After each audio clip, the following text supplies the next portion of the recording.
सोनम वांगचुक यांच्या पत्नीनं दिल्ली हायकोर्टामध्ये याचिका दाखल केली आहे। सोनम वांगचुक यांना खासगी रुग्णालयामध्ये नेण्याची मागणी या याचिकेमार्फत करण्यात आलेली आहे।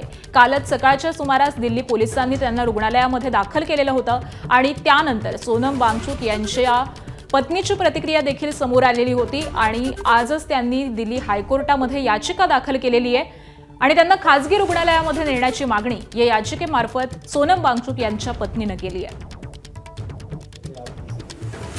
सोनम वांगचुक यांना काल सकाळी साधारण 7:15च्या सुमारास दिल्ली पोलिसांनी रुग्णालयामध्ये दाखल केलेलं होतं।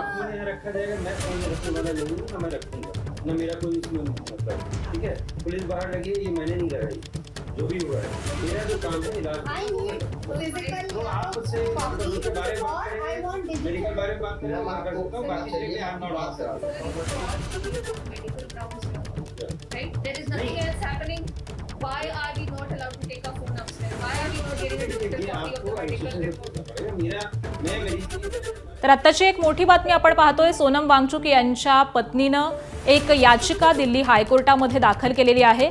या याचिकेमधून सोनम वांगचुक यांना खासगी रुग्णालयामध्ये नेण्याची त्यांनी मागणी केली आहे। कालच सोनम वांगचुक यांना दिल्ली पोलिसांनी रुग्णालयामध्ये दाखल केलेलं होतं आणि त्यानंतर त्यांना माझ्या परवानगीशिवाय कोणतीही औषधं दिली जाणार नाहीत अशी मागणी ही सोनम वांगचुक यांच्या पत्नीकडून करण्यात आलेली होती आणि त्यानंतर आता दिल्ली हायकोर्टामध्ये याचिका दाखल करण्यात आली आहे अशी माहिती मिळते।